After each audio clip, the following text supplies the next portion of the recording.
शासन पिता भगवान महावीर स्वामी के चरणों में कोटि कोटि वंदन। असीम असीम उपकारी सभी ज्ञानी गुरु भगवंतों के चरणों में कोटि कोटि वंदन। मोक्षगामी सभी आत्माओं को जय जिनेन्द्र। आज हम बात करने जा रहे हैं जो हमें मनुष्य भव मिला है, उस मनुष्य भव को ज़्यादा से ज़्यादा अगर हमें सार्थक बनाना है, यानी जो दूसरे कोई भी गति में संभव नहीं है, सिर्फ और सिर्फ मनुष्य गति में ही अपने आत्मा के संस्कार संभवित है। यानी अगर आत्मा असंस्कृत से सुसंस्कृत की ओर उसे लेकर जाना है, उसे विकसित करना है, तो सिर्फ और सिर्फ हम मनुष्य भव में ही ये कर सकते हैं। देखा जाता है कि असंस्कृत का मतलब क्या होता है, तो कहा जाता है कि असंस्कृत यानी अगर हम कोई फ़ोटो लेते हैं तो उसकी एक नेगेटिव कॉपी होती है, एक क्या होती है, शुद्ध धोई हुई कॉपी होती है। नेगेटिव कॉपी हम ऐसे ही वो फ़ोटो लेने के बाद नहीं लगा सकते, ना उसकी फ़ोटो फ्रेम बना सकते हैं, लेकिन अगर उसे हमें दीवार पे लगानी है या एल्बम बनाना है तो उसे धोना बहुत ज़रूरी होता है, तभी हम उसका सही उपयोग कर सकते हैं। वैसे ही कहा जाता है कि हमारे जीवन में या सभी मनुष्यों में दोष, दुर्गुण, थोड़ी असंस्कृति, ये सभी बातें होती है, लेकिन अगर इस मनुष्य भाव में हमें अपना जीवन अधिक से अधिक उच्चतम कक्षा का बनाना है तो उसके लिए थोड़ी बातें, जैसे कहा जाता है कि हर एक आत्मा में पर अंतरात्मा और परमात्मा, यह सब तक हम हमारी आत्मा को पहुंचा सकते हैं। कहा जाता है नर से नारायण, कंकर से शंकर और शिव से शब से शिव बनने का तरीका हमें भगवान महावीर ने भी बताया है। जो छोटी छोटी बातों का उन्होंने जो 12 बातें बताई है, उसके ऊपर अगर हम उस मार्ग पर चलते हैं, उस पथ पर चलते हैं, तो हम भी हमारे जीवन को असंस्कृत से सुसंस्कृत की ओर लेकर जा सकते हैं, हमारे आत्मा का विकास हम कर सकते हैं। जैसे कहा जाता है कि उस परमात्मा भाव को उजागर करने के लिए भगवान महावीर ने थोड़े नियम अपने जीवन में उतारने के लिए कहा गया है। बहुत ही छोटे छोटे नियम हैं, हमें अगर जब सुनते हैं तो लगता है कि हाँ, इसमें क्या है, ये तो हम कर सकते हैं, लेकिन उसकी शुद्धता, उसके भाव, ये सब उसके ऊपर भी हमें बहुत ही अभ्यास करना ज़रूरी है। जैसे कहा जाता है किसी से नफरत मत करो, किसी का दिल मत दुखाओ, किसी से बहस मत करो, किसी की निंदा मत करो, किसी को नुकसान मत पहुंचाओ, किसी के ऊपर अपना हक मत जताओ, गुरूर से सिर कभी भी ऊंचा मत करो, अधर्म या हराम की कमानी कभी भी मत करो, और जैसे कहा जाता है अपने भोगों की इच्छा कम करो, निडर बनो, क्रोध से जो कहा जाता है उसको हजम करो क्रोध को, और प्रभु साक्षात हमारे साथ हाजिर है ऐसे भाव रखो और प्रभु पर एकदम श्रद्धा से भरोसा रखो। ये कुछ गुण ऐसे हैं जिनसे जीवन का पुण्य विकसित हो सकता है, और इन सब का सार अगर हम देखते हैं तो इसमें एक बात दिखाई देती है कि हमारे जीवन में से निगेटिविटी दूर होती जाएगी और हमारे जीवन में पॉजिटिविटी वो बढ़ती जाएगी। भले ही संसार हम देखते हैं तो पूरा बहुत ही उसमें दोषमय है, ये हम स्वीकारते भी है। अगर धार्मिक व्यक्ति कोई है तो वो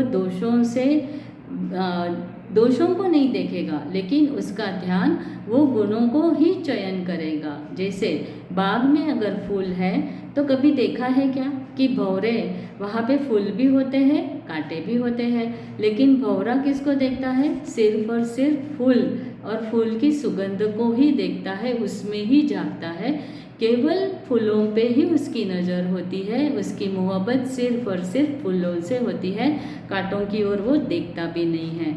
आज के ज़माने में भी ऐसे इंसान मिलते हैं जिन्होंने अपना लक्ष्य सिर्फ और सिर्फ गुण ग्रहण का ही बनाया है और दुर्गुणों का त्याग किया है।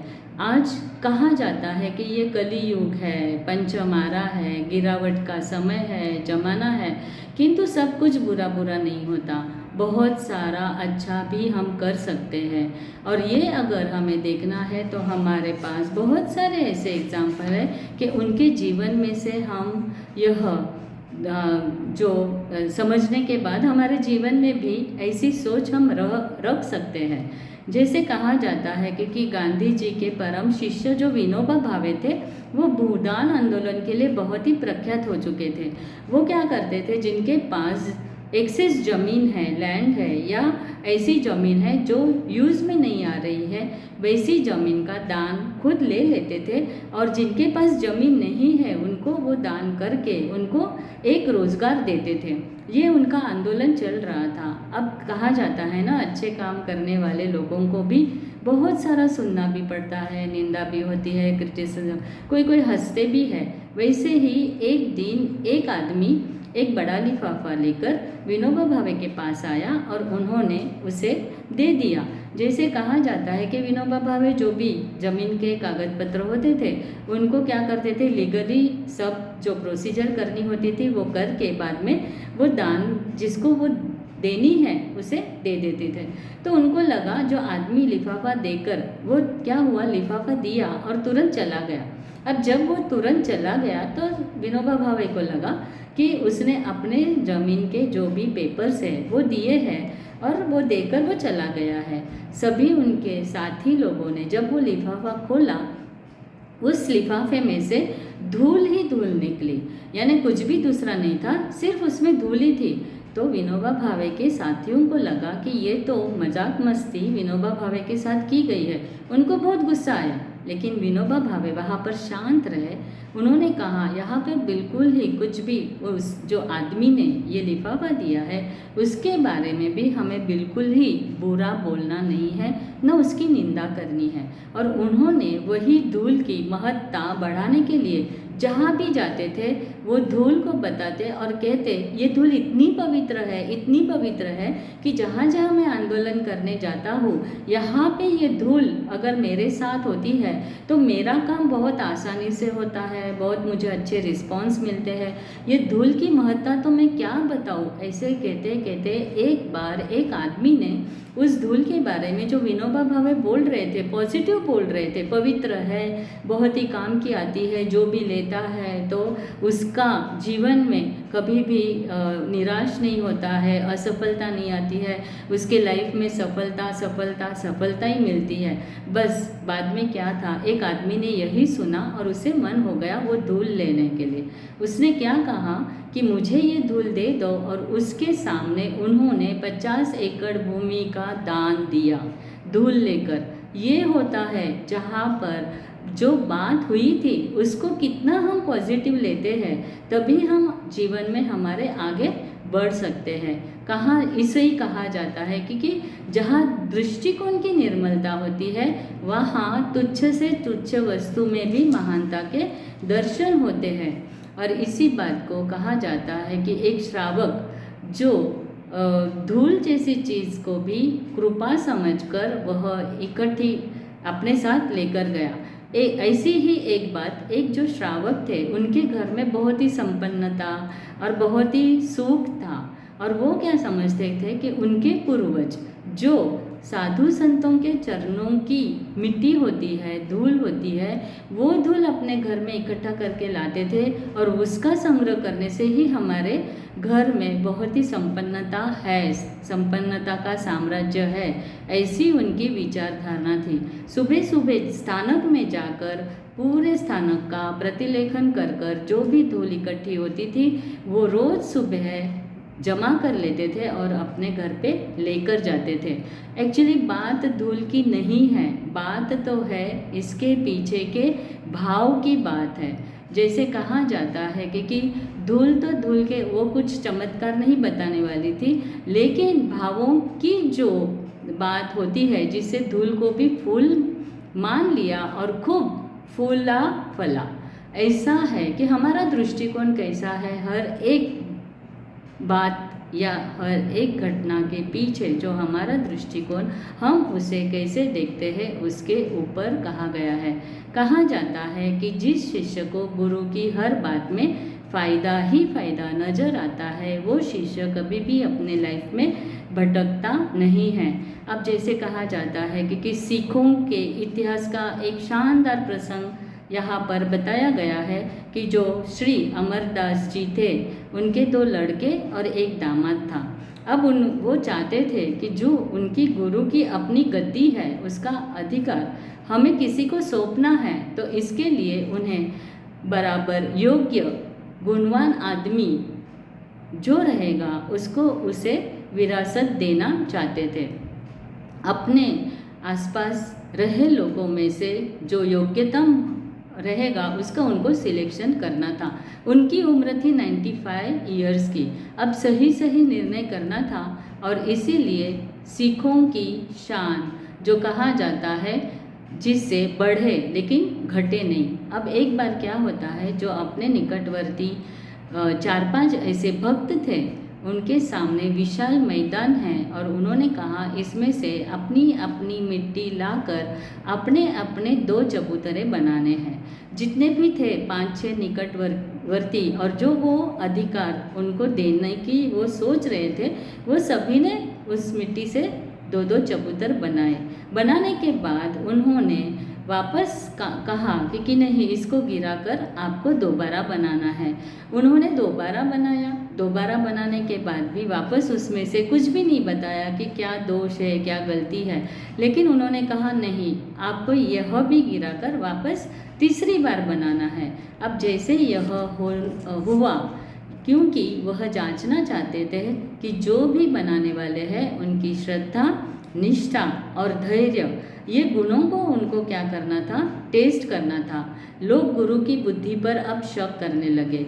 जो भी उनको लगा कि ये अब 95 साल की उम्र में थोड़ा दिमागी संतुलन इनका बिगड़ गया है और इसीलिए बार बार हमें चबूतर बनाना, ढहाना और फिर से बनाना यह व्यर्थ समझकर हमें काम सौंप रहे हैं। और ऐसा सोचकर बहुत थोड़े लोगों ने विराम ले लिया। इसमें से एक ही अकेले अब रामदास बचे। जो रामदास ने जितनी बार भी अपने गुरु का आदेश रहता था उतनी बार अपने जो भी ये चबूतरे रहते थे उनको गिराकर वापस बनाते थे। अब उनके साथीदार उनको भी कहने लगे, तू क्या पागल हो गया है? ऐसे गुरु की आज्ञा मानता रहेगा तो जिंदगी भर तू चबूतर ही बनाते रहेगा। आखिर उन्होंने कह दिया, रामदास ने कहा कि ऐसा कहना अपने गुरु के बारे में वो योग्य नहीं है। वो जो भी कहते हैं उसकी आज्ञा का पालन करना बहुत ज़रूरी है। ऐसे करते करते रामदास से गुरु ने 70 दफ़ा जो चबूतरा बनवाया और गिरवाया। उनका ध्येय यह देखना था कि जिस इंसान को गुरु की शक्ति प्रदान करनी है, जिस इंसान से करोड़ों लोगों को लाभ उठाना है, उस इंसान का हृदय कितना गंभीर और उदार होना बहुत ज़रूरी है। और ये समझ गए कि रामदास केवल नौकर ही नहीं है, लेकिन वो सही सेवक ही नहीं है, लेकिन अगाध गुरु प्रेम से उसका हृदय भरा हुआ है और उन्होंने वह गुरु गद्दी का उत्तराधिकारी रामदास को घोषित कर दिया। उनके सामने उनके ही पढ़े लिखे पुत्र और दामाद ठुस हो गए। तो ऐसे बहुत सारे एग्जाम्पल हम देख सकते हैं। और शुरू में जो 12 बातें बताई गई थी उसमें एक बात भी बताई गई है कि कभी भी गुरु से सिर हमारा ऊंचा नहीं करना है। कभी कभी क्या होता है कि शिष्य गुरु के आगे बढ़ जाते हैं, ज्ञान में बढ़ते हैं, या जो भी है वो गुरु के आगे बढ़ने के बाद वो सोचते हैं अब हमारा यहाँ से निकलना, यानी खुद अकेले अब यहाँ पे शिष्य ज़्यादा अक्षर उन्होंने पढ़ लिए हैं तो वह गुरु के सामने उतर आते हैं। 10-20 श्रोता या भक्त बन जाने पर भी उनमें गुरूर आ जाता है। और वहाँ पे कहा गया है कि ऐसा गुरु करना वह भी अपने अहंकारी शिष्य का एक निगेटिव पॉइंट होता है। ऐसे हमें कभी भी, जैसे कहा जाता है कि हमारी मंदाग्नि अगर मंद हो जाती है, हजमा हमारा मंद हो जाता है तो कितना भी हम कुछ भी खाए पिए वो हमें डाइजेस्ट नहीं होता। वैसे ही मिथ्या ज्ञानी और अज्ञानी का ज्ञान जो होता है वो भी डाइजेस्ट होना बहुत हार्ड होता है। दूसरी बात यह भी कही गई है, किसी से हमें नफरत नहीं करनी है। जो नफरत करने वाला दिल होता है वो दुर्भाव से भरा होता है। यानी वहाँ कहा जाता है कि भाषा में असभ्यता और अशिष्टता के शब्द आ ही जाते हैं, और जबकि नफरत को जीतने वाले का चित्त सदा ही शांत, भाषा संतुलित और व्यवहार भी बहुत मधुर होता है। और इसके लिए अपने ही पूर्व प्रधानमंत्री नेहरू जी के बारे में कहा जाता है कि जब नेहरू जी इंग्लैंड में थे तभी चर्चिल ने उनको कैद कर दिया। अब चर्चिल ने जब कैद कर दिया तब चर्चिल को ऐसे लगा कि ये नेहरू को कैद करने के बाद भी कभी भी उन्होंने न गुस्सा किया है, न उनके ऊपर कुछ आरोप किए हैं। और एक दिन उसे लगा कि नेहरू जी से हम बात करें। तो नेहरू जी से उन्होंने पूछा, नेहरू जी आप कितने साल से जेल में हो? तो नेहरू ने कहा कि हम 10 साल से, और अंग्रेज़ों के विरुद्ध हम लड़ रहे हैं। तो चर्चिल बिल्कुल ही इसके अपोजिट थे। उन्हें बिल्कुल ही पसंद नहीं था कि भारतीय कोई अंग्रेज़ है उसके सामने लड़े। तो चर्चिल ने कहा कि आप 10 साल से यहाँ पे हो तो हो सकता है आपको हमारे लिए बहुत ही नफ़रत के भाव अभी तक तो हो गए होंगे। तो नेहरू ने कहा नहीं, आपके लिए हमारे मन में बिल्कुल ही नफ़रत के भाव नहीं है, लेकिन हमने तो आपसे सीखा है, ये सीखा है कि जीवन में निडर बनना बहुत ज़रूरी है। किसी से भी डरो मत और किसी से भी घृणा भी मत करो, ये हमने आपसे सीखा है। और जब भी चर्चिल ने ये बात नेहरू के मुख से सुनी तब उन्हें भी क्या एहसास हुआ, वह भी नतमस्तक वहाँ पे हो गए। और बात सही है कि कभी भी जो एक सच्चा जो आलोचक होता है वो कभी भी किसी के भी बारे में बुरी बात नहीं करता है। ऐसे हम कहते हैं कि तुझे साधक गुण लेने हैं और दुर्गुण को छोड़ना है। किसी किसी आत्मा में गुणग्राहकता जो गुण होता ना वो इतना उत्कृष्ट लेवल का होता है कि इसके लिए हकीम लुकमान का जो एग्जाम्पल है वो दिया गया है कि वह जमाने के बहुत ही श्रेष्ठ इंसान माने जाते थे। हालांकि बचपन में वो बहुत ही गरीब थे। माँ बाप ने उन्हें ज़मींदार को बेच दिया, लेकिन ज़मींदार के साथ जब रहते थे तब उनके सद्गुणों के कारण ज़मींदार ने उसको जल्दी से आसान कर दिया। और उच्च व्यक्ति प्रभावित कुछ लोगों ने उनसे पूछा कि लुकमान आप इतने बुद्धिशाली, विचारी और महान कैसे बने? तब उन्होंने कहा कुछ नहीं, मैं हमेशा बुद्धिहीन, बेअक्ल और मूर्ख लोगों के कृपा से ही बुद्धिमान, अक्लमंद और जो कहा जाता है कि होशियार बना हूँ। तब सब सुनने में तो अटपटा लगता था, लेकिन उन्होंने कहा कि जब हमारी अज्ञानता होती है, मूर्खता होती है, तो उसी कारण से हम हमारे जीवन में बहुत सारी गलतियाँ करते रहते हैं और बाद में पछताते हैं। तो उन्होंने कहा ये ऐसे लोगों के साथ रहने से मैं कुछ नहीं करता था, लेकिन उनकी गलतियाँ, उनका पछतावा मैं देखता था और मैंने जीवन में यह तय किया था कि जो उन्होंने गलती की है वो गलती मैं कभी भी मेरे जीवन में नहीं करूँगा। तो ये बात होती है कि इतनी निगेटिविटी में भी उन्होंने क्या देखा, पॉजिटिव लिया और उसमें से उन्होंने अच्छा लेकर अपने जीवन में उतारा। ऐसे ही टॉल्स्टॉय भी थे कि उन्होंने कहा मेरे में जो दया गुण डेवलप हुआ है ना, वो दया गुण कत्ल खानों में जब मैं गया तभी मेरे में दया गुण डेवलप हुआ। कैसे? जब भी मैं कत्ल खाना गया और उनकी क्रूरता, उनकी जो कहा जाता है अत्याचार देखकर मेरे हृदय में बहुत ही दया के इतने भाव आए और यही मेरे दया और करुणा का पाठशाला का जो होता है ज्ञान, वो देने के लिए ये निमित्त बने। तो ये बात होती है कि जो ऐसे ही जगह से भी अच्छा हम कैसे ले सकते हैं। अब एक दृष्टांत ऐसा भी है कि एक चोर अपने पुत्र को चोरी के काम में ही बहुत ही एक्सपर्ट बनाना चाहता था। उसे लगता था वो तो एक्सपर्ट है ही, लेकिन पुत्र भी यही काम करे और कभी भी पकड़ा न जाए। इसलिए एक रात वो अपने पुत्र को लेकर चोरी करने के लिए निकला। वो एक पहाड़ी पे गए और पहाड़ी पे जाकर अपने पुत्र को उन्होंने कहा कि यहाँ पे तुझे पता है मेरी होशियारी इतनी है कि 13 बार मैंने एक ही घर में चोरी की है, लेकिन अभी तक मैं पकड़ा नहीं गया। और वहाँ पे वो जो पुत्र था वो देखता है और कहता है, पिता आपने अगर यहाँ पे 13 बार चोरी की है और लेकिन इनके घर की अभी तक लाइट जल रही है, यानी उजाला उनके घर पे है, और हम 13 बार एक ही घर में चोरी करने के बाद भी हमारे घर में तो अंधेरा ही रहता है रोज, कभी मैंने उजाला तो देखा ही नहीं। तो तभी पुत्र को, जैसे पुत्र ने ये बात अपने पिता से की तो पिता ने कहा, हाँ बेटा, कभी भी चोरी का जो भी होता है वो ज़्यादातर टिकता नहीं है, इसीलिए अपने घर में तो अंधेरा ही रहेगा। तभी पुत्र ने कहा, पिता अगर अंधेरा ही रहना है तो हमें चोरी क्यों करनी है। और इस बात से उस पुत्र ने वहाँ पे डिसीजन ले लिया कि मेरे जीवन में मैं कभी भी किसी के घर में चोरी नहीं करूँगी। और यहाँ पे कहा जाता है कि वो पुत्र जो चोर का पुत्र था, तो यहाँ पर भी उसमें गुण दिखाई दिए, यानी अगर हमें आगे बढ़ना है तो उसके लिए न कोई जाति का बंधन है, न खानदान का, न मुल्क का, न मिल्कत का।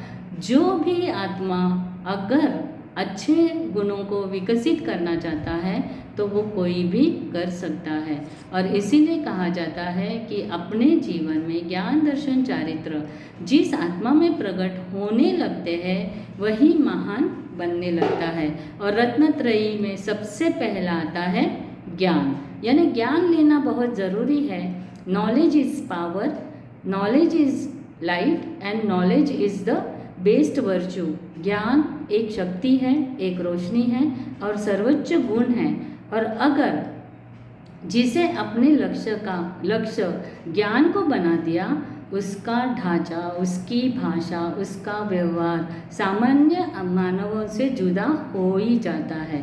और ये हमें देखना है कि हमें भी ज्ञान में आगे रहकर ऐसे ही जैसे महान पुरुषों ने अलग अलग दृष्टिकोण अपने जीवन में आए हुए अलग अलग जो कहा जाता है कि विषम घटनाओं में भी उन्होंने पॉजिटिव देखा, वैसे ही हमें भी अपनी आत्मा के ऊपर अशुद्ध ज्ञान या मिथ्या ज्ञान से परभवों का पर्दा जो हमारे ऊपर आ गया है, उससे आत्मा शुद्ध, बुद्ध और निर्मल बनकर परमात्मा तक जा सकती है। तो इसी भाव को याद करके हमें यही मार्ग पे आगे बढ़ना है। और कहा जाता है कि हमारी आदत होती है पर को देखने की, हमारे सराउंडिंग में क्या चल रहा है इसमें हमें बहुत इंटरेस्ट होता है, लेकिन हमारे में खुद में जो हमें करना है उस पे हमें ज़्यादा ध्यान देना बहुत ही ज़रूरी है। और तू तुझको न जाने तो जुदा ही जुदा है, तू तुझको पहचाने तो खुदा ही खुदा है, ये कहा गया है। और इसके लिए एक प्रसिद्ध एक स्टोरी जो कही गई है कि 10 मित्र एक नदी में स्नान करने जाते हैं। जैसे स्नान करके बाहर आते हैं तो स्नान करके बाहर आने के बाद सबको लगता है हम 10 जन गए थे तो हम एक बार गिन ले कि 10 से 10 वापस आए तो है ना। इसीलिए सब जन क्या करते हैं कि सामने सब खड़े हैं वहाँ से गिनती स्टार्ट कर देते हैं, 1 2 3 9 सभी ने। अभी इनका 9 हो गया, दूसरों को भी लगता है इनके कुछ गिनती में गलती है, इसलिए दूसरा भी गिनना चालू करता है, सामने से चालू करता है। अब यहाँ पे सभी को क्या लगता है कि एक नदी में डूब गया है, एक तो है ही नहीं, 9 ही आ रहे हैं, 10 तो नहीं आ रहे। अब वहाँ पे सब जन रोने लगते हैं, सब मित्र रोने लगते हैं। वहाँ से एक आदमी गुजर रहा था, इसीलिए उन्होंने पूछा कि आप क्यों रो रहे हो। तो उन्होंने कहा कि हम 9 ही है, नदी में स्नान करने तो 10 जन गए थे। तभी वो आदमी ने उनको एक स्मित देकर कहा कि आपने गिनती तो की लेकिन खुद को गिना क्या उसमें। तो सभी को एकदम रियलाइज़ हुआ कि अरे हम तो खुद को गिनना ही भूल गए।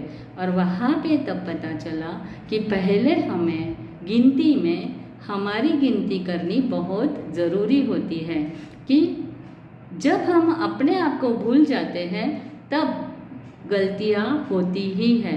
और अपने आप को जानो तो ही काम बनेगा, सारा दुख मिट जाएगा। इसी अज्ञान के अंधकार में डूबा हुआ यह जीव असंस्कृत जीवन तब तक बिताता है जब तक हमारे साथ विकृतियों को हम पूजा करते हैं। विषय विकारों ने इस जीवन को दुख से पूर्ण किया हुआ है। जैसे आत्मज्ञान प्रकट होगा, हम हमारी ओर ज़्यादा ध्यान देंगे, लक्ष्य देंगे, तभी हमारे विषय विकार कम होंगे, आत्मज्ञान प्रकट होगा, दुख कटेंगे और आत्मा से परमात्मा बनने की हमारे में पात्रता आ सकती है। तो ये था, अगर हमें भी आत्मा से परमात्मा की ओर प्रयाण करना है तो हमारे आत्मा के उच्चतम लक्षण को विकसित करने का ही इस जो मानव भू मिला है उसमें ज़्यादा से ज़्यादा हम पुरुषार्थ करके आगे बढ़े। यही शुभकामना के साथ आज के सेशन में जिनाज्ञा के विरुद्ध कुछ भी कहा गया हो तो उससे ले तस्मिच्छामि दुक्कडम। जय जिनेंद्र।